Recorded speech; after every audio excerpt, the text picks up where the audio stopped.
여러분, 성경이 몇 권으로 이루어져 있습니까? 66권이요? 우리 교회 성도들 역시 수준이 달라요. 어느 교회 가서 제가 똑같은 질문했더니 어떤 분이 굉장히 자신 있게 대답하더라고요. 한 권이요. 한 권 맞습니다. 한 권. 근데 제가 그 질문한 거는 책이 이거 책으로 만들어진 한 권이냐 이걸 묻는 게 아니잖아요. 창세기, 출애굽기, 마태복음, 누가복음 이런 걸 책이라고 불러서 그 몇 권의 책으로 성경이 이루어져 있냐 이런 질문이었어요. 여러분들 답 아시죠? 몇 권입니까? 66권. 구약 성경 39권, 신약 성경 27권, 66권. 그런데 그 66권 중에 가장 장수가 긴, 장수가 많은 책이 뭔지 아십니까? 예, 시편이죠. 시편이 무려 150장으로 이루어져 있습니다. 분량이 제일 많다고 생각하는 분도 계신데 글자를 세보니까 시편보다 분량이 많은 책도 있어요. 그러나 장수만으로 보면 비교가 안 됩니다. 150장으로 되어 있습니다. 그런데 이 시편에는 아주 독특한 특징이 있어요. 산문이 아니라 시로 이루어져, 시문으로 이루어져 있다는 것도 굉장히 중요한 특징이고, 또 성경 전체에서 이 시편만 오로지 장이라고 부르지 않습니다. 편이라고 부르죠. 그래서 여러분들이 시편 150장 그러시면 안 되고 150편 이렇게 부르셔야 합니다. 어느 교회 헌신 예배 갔는데 그 사회 보시는 분이 시편 23장 이렇게 하시더라고요. 그 교회 수준을 알 수가 있어요. 여러분들은 장이라고 부르시면 안 되고 편 이렇게 부르셔야 합니다. 또 한 가지 시편의 큰 특징이 있습니다. 바로 표제라고 하는 것이 있어요. 표제. 시편의 편수를 가리키는 숫자가 있습니다. 이를테면 사진을 보여드릴 텐데 51편 그러면 이제 51자 옆에 파란 글씨로 구분이 되어 있습니다만은 꺽쇠가 있고 그 안에 쓰여져 있는 내용을 표제라고 부릅니다. 이 표제는 시편을 이걸 누가 지었는가? 그리고 또 어떤 상황에서 이 시편을 지었는가? 또는 어떤 악기를 사용하는가? 어떤 식으로 이 찬양을 불러야 되는가? 등등을 기록하고 있습니다. 시편 150편 모두의 표제가 붙어 있는 건 물론 아니지만 오직 시편에만 붙어 있는 이 표제는 아주 그 내용이 중요합니다. 특이합니다. 그래서 시편 읽으실 때 그냥 이거는 건너뛰는 분들이 많으신데 꼭 이 꺽쇠 안에 들어있는 표제를 읽으셔야 돼요. 같이. 그것도 성경 말씀의 일부이기 때문에 그렇습니다. 자, 그렇다면 시편 51편에 아까 보여드렸습니다만은 나온 표제를 한번 같이 읽어볼 텐데 어떤 내용이 있는지 한번 같이 보도록 하겠습니다. 같이 읽어 시편 51편 시작. 다윗의 시 인도자를 따라 부르는 노래. 다윗이 동침한 후 선지자 나단이 그에게 왔을 때 세 가지의 정보가 쓰여져 있죠. 첫째로 이 시를 누가 썼는지, 그리고 어떻게 이 찬양을 부를 것인지, 또한 저자가 어떤 상황에서 이 시편을 썼는지를 설명해 주고 있습니다. 아까 보셨죠? 누가 쓴 시편? 네, 다윗이 썼어요. 어떻게 부르라고 되어 있습니까? 인도자를, 요즘 말로 치면 우리 지휘자를 따라서 인도하는 대로 불러라. 그리고 다윗이 어떤 상황에서 이 시편을 썼다고 되어 있습니까? 다윗이 밧세바와 간음하는 큰 죄를 저지른 후에 이 나단 선지자가 다윗을 찾아왔을 때 만든 시편, 부른 시라는 것입니다. 여러분 이 상황을 다 아시잖아요. 다윗이 충실한 부하 장수 우리아의 아내 밧세바와 간음하는 큰 죄를 저질렀습니다. 하나님이 나단 선지자를 보내셔서 이 죄를 지적을 하고 꾸짖게 하시는데 그때 다윗이 불렀던 노래라는 것입니다. 그 내용은 이와 같아요. 우리 시편 51편 1절부터 4절을 읽을 텐데 제가 한 절 여러분 한 절 그렇게 교독하면서 읽겠습니다.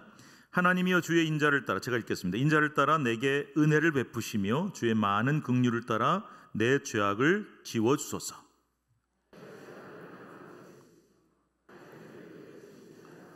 물은 나는 내 죄과를 아오니 내 죄가 항상 내 앞에 있나이다. 읽으세요. 내가 주께만 범죄하여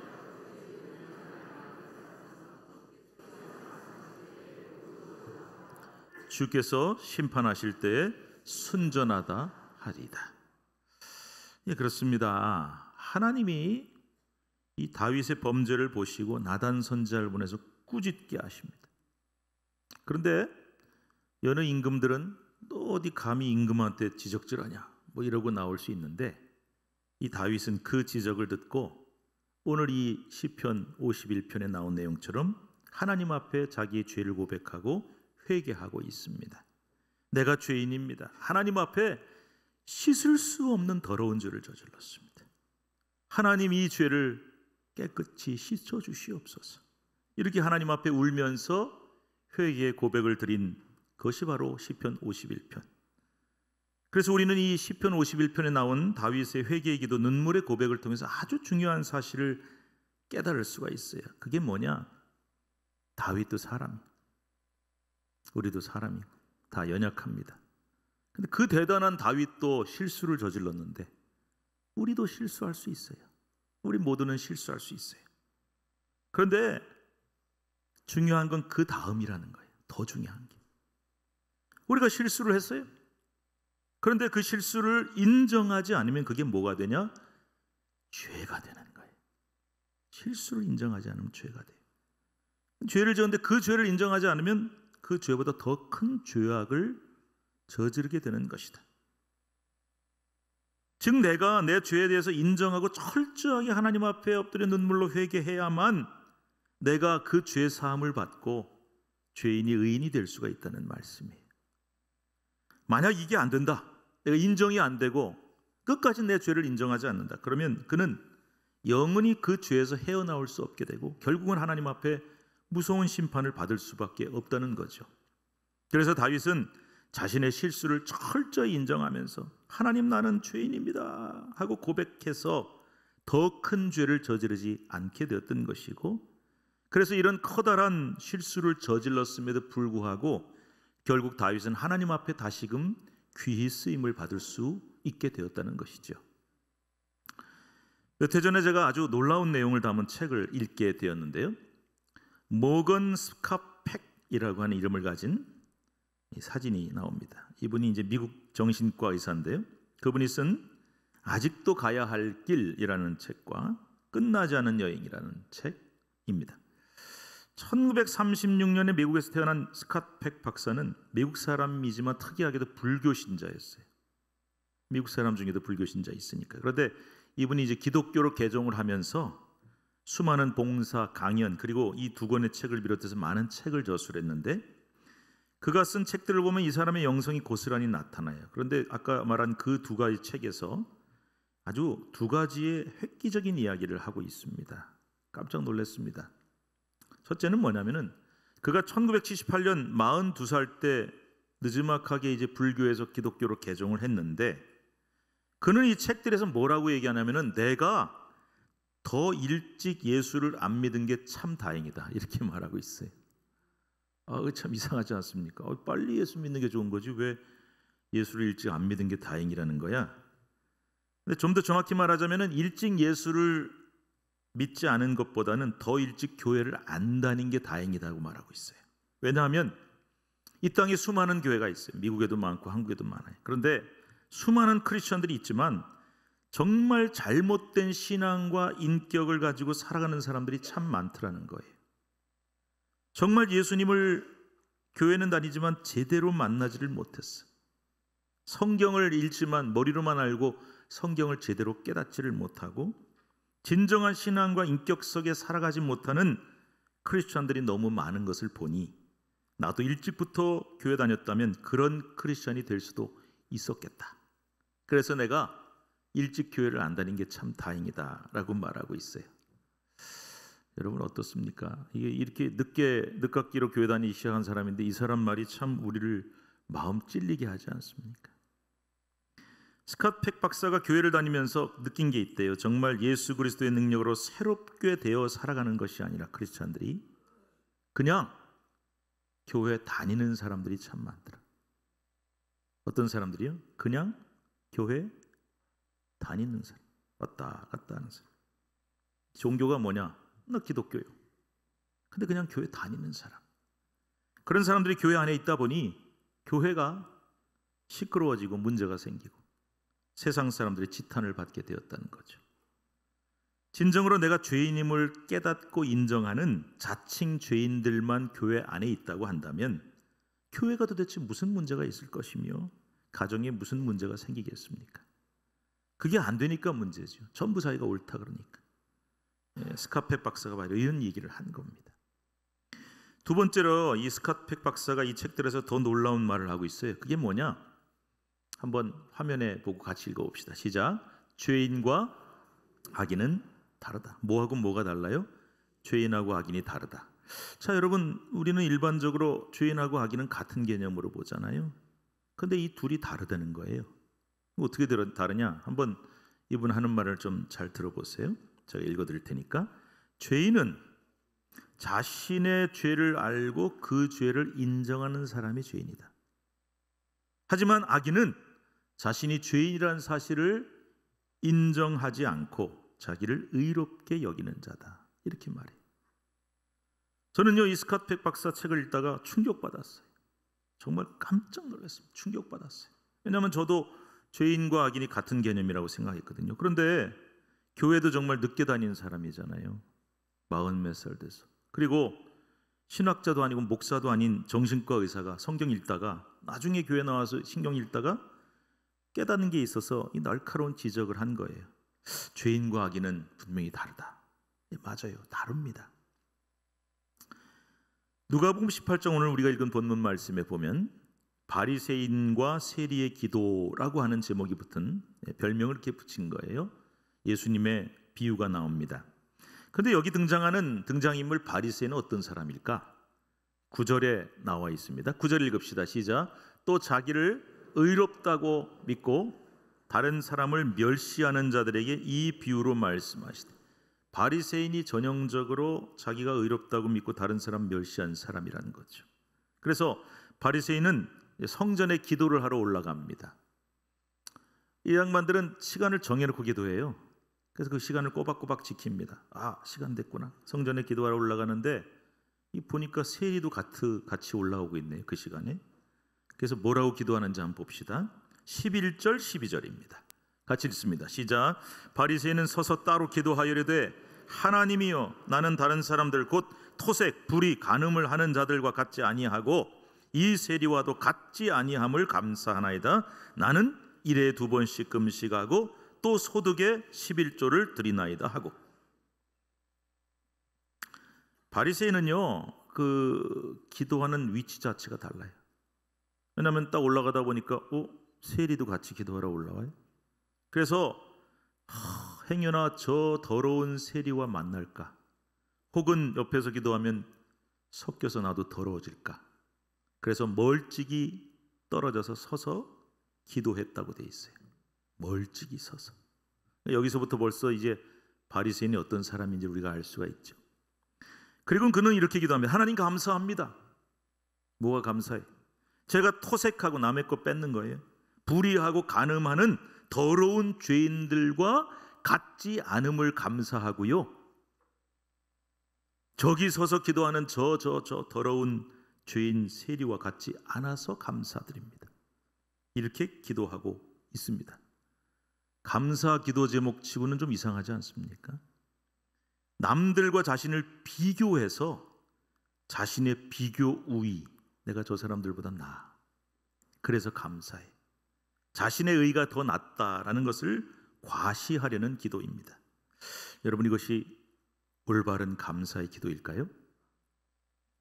나아가 바리새인은 이렇게 기도합니다. 하나님, 저는요 일회에 2번씩 금식해요. 일주일에 2번씩 금식한대요. 여러분 중에 그런 분 계십니까? 또 소득이 11조 꼬박꼬박 드립니다. 이분들은요, 이 바리새인들은 나한테 들어오는 물질뿐만 아니라 먹는 식료품, 채소 이런 것도 11조 딱딱 드렸어요. 우리 중에 그런 사람이 있습니까? 저 그렇게 해요. 자랑스럽게 기도했습니다. 근데 여러분, 이것은 자신의 종교 행위를 과시하는 거예요. 있잖아요. 신앙하고 종교는 달라요. 그리고 신앙생활과 종교 행위는 다릅니다. 우리가 하나님 앞에 열심으로 신앙생활하는 것은 귀한 것입니다. 주일 성수 꼬박꼬박하고 새벽기도 열심히 나오고 기도회마다 나오고 11조 정확하게 드리고 봉사하고, 이게 뭐가 잘못됐어요? 귀한 거예요. 그런데 그게 하나님 앞에 내 의가 되어서 자랑거리가 돼서는 안 된다는 겁니다.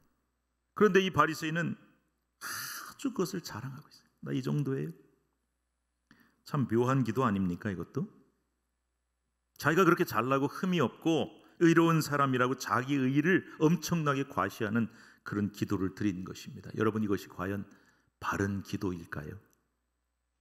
반면 세리는 완전 달라요. 하나님 앞에서 너무 부끄러워하면서 어떤 자세, 어떤 내용으로 기도하는지 한번 봅시다. 13절입니다. 읽습니다. 시작.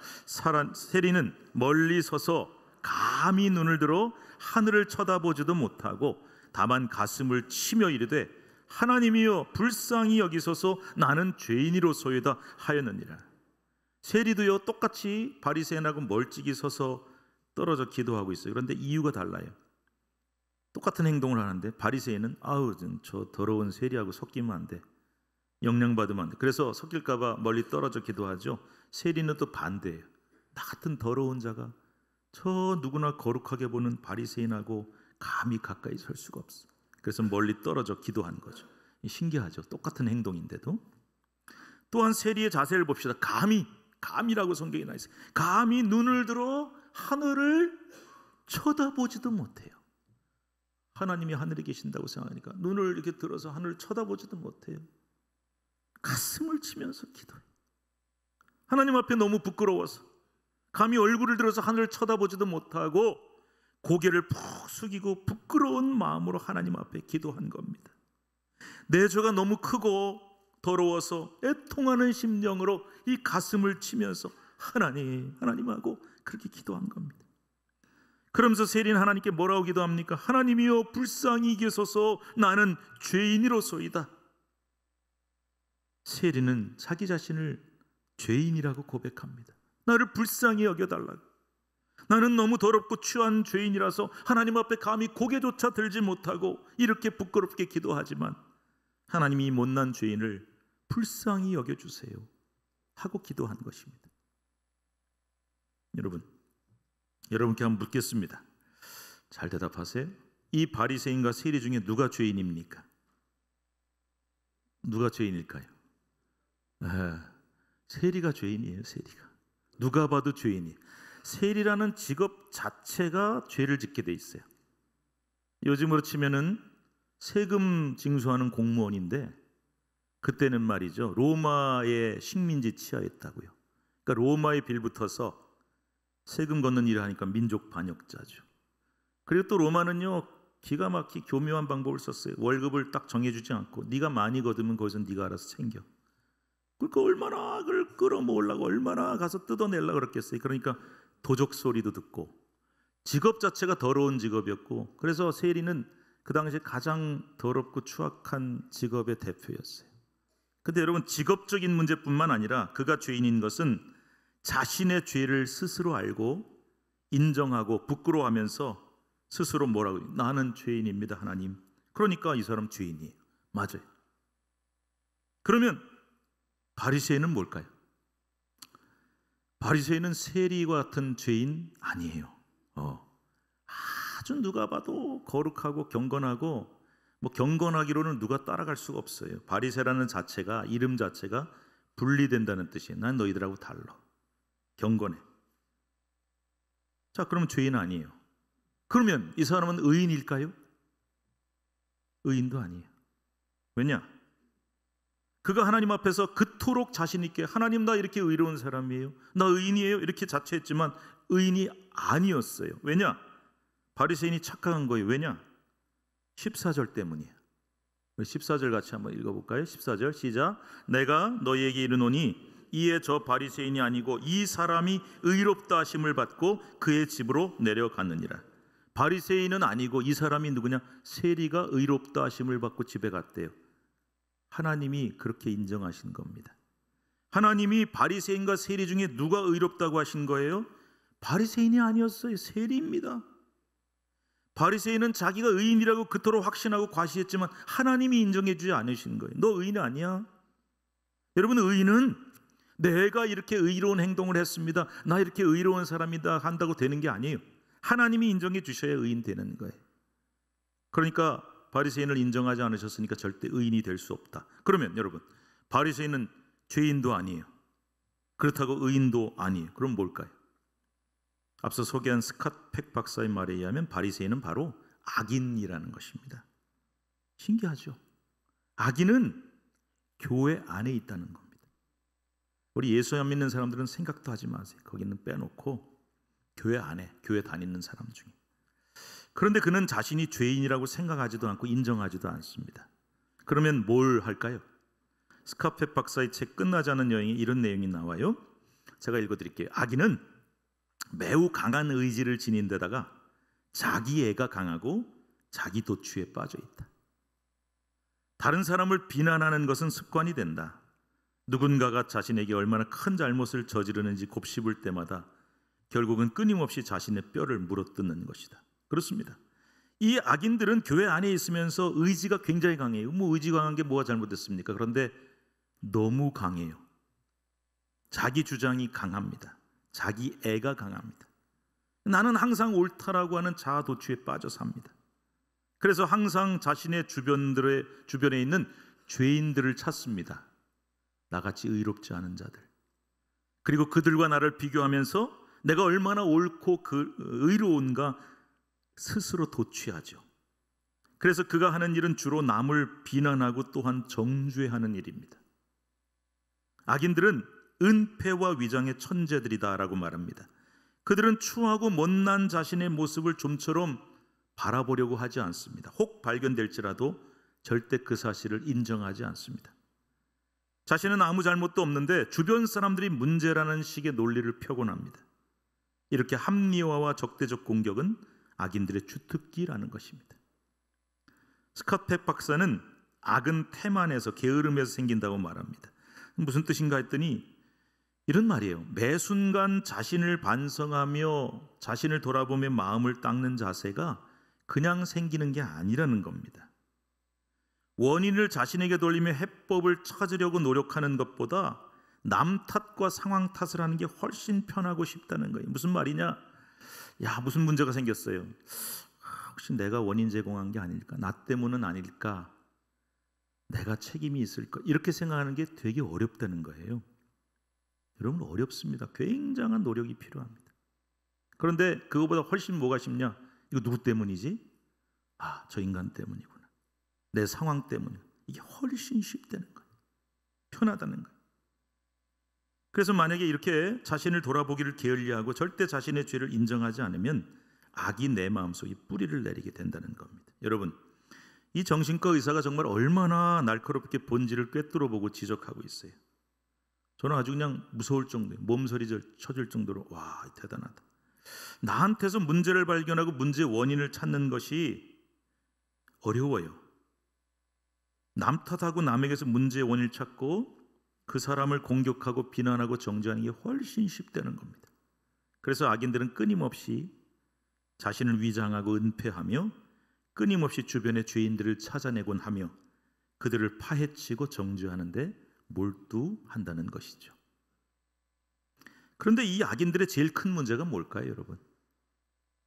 난 저렇게 살면 안 되는데 그게 제일 큰 문제일까요? 아닙니다.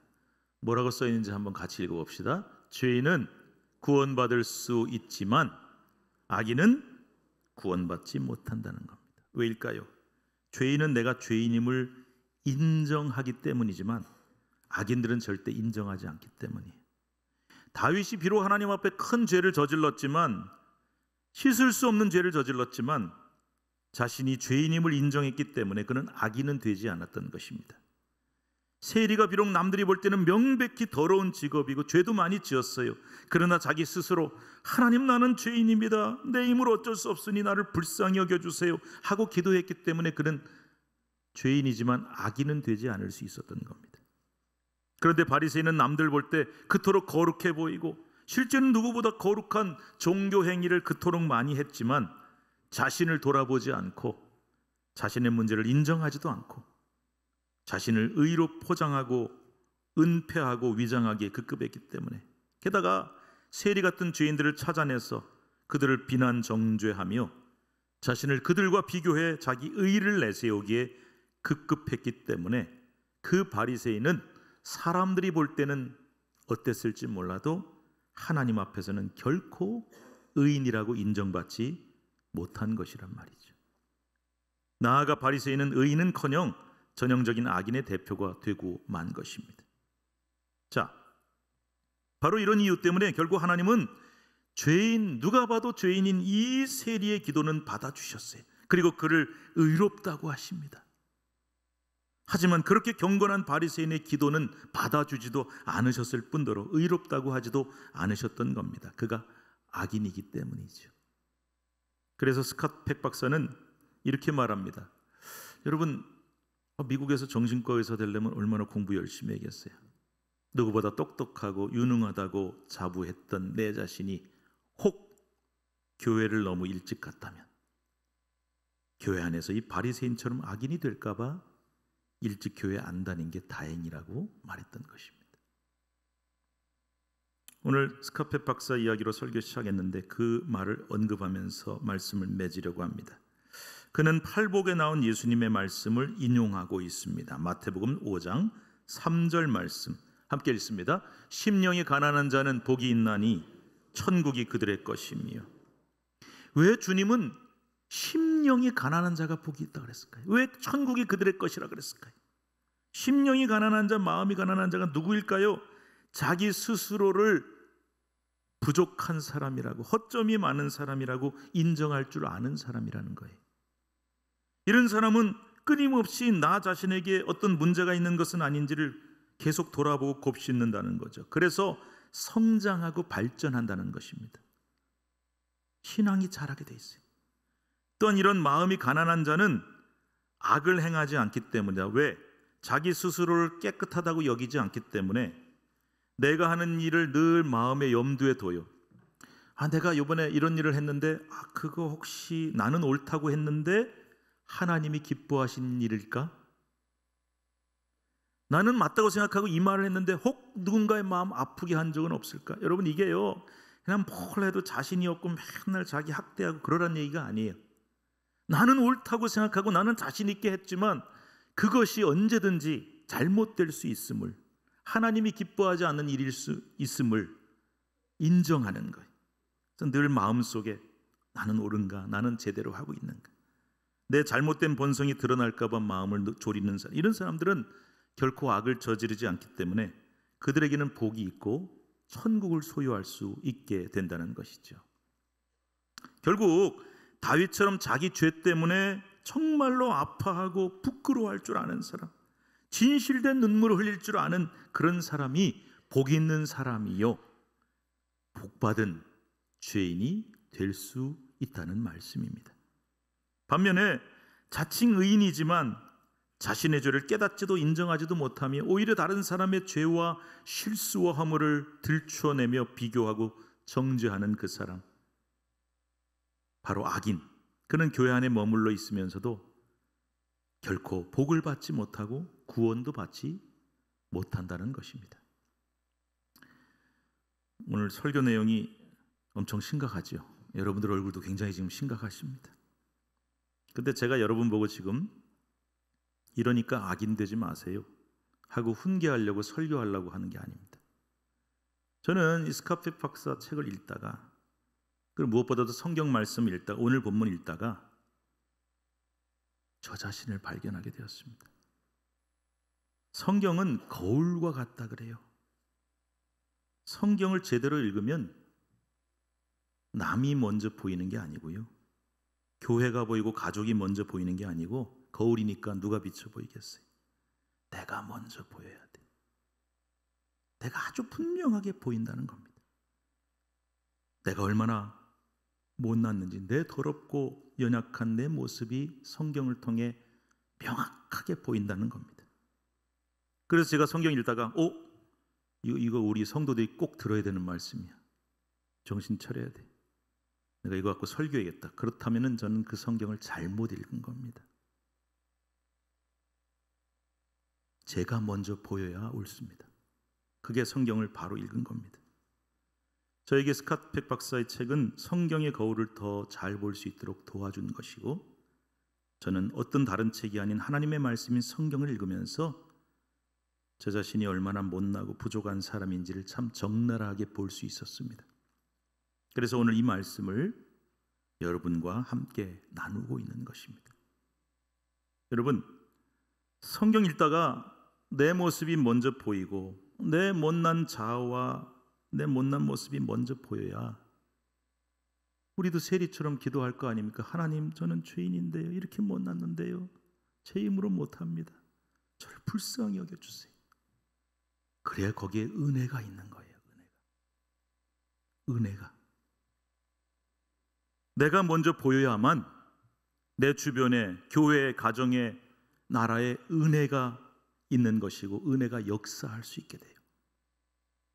그래야 모든 문제가 비로소 풀려나가기를 시작하는 거예요. 이 방법이 아니고는 해결할 방법이 없습니다. 점점 꼬여만 갑니다. 사랑하는 우리 신천교회 성도 여러분, 우리는 죄인입니까? 아니면 악인입니까? 기도하겠습니다. 하나님, 끊임없이 세상에서는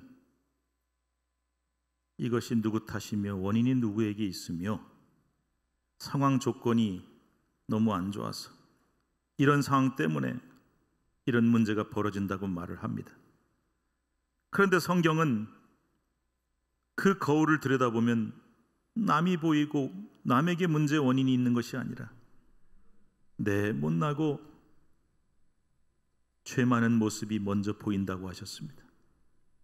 세상 사람들은 우리에게 이렇게 말하겠죠. 왜 그렇게 하냐? 왜 손해보냐?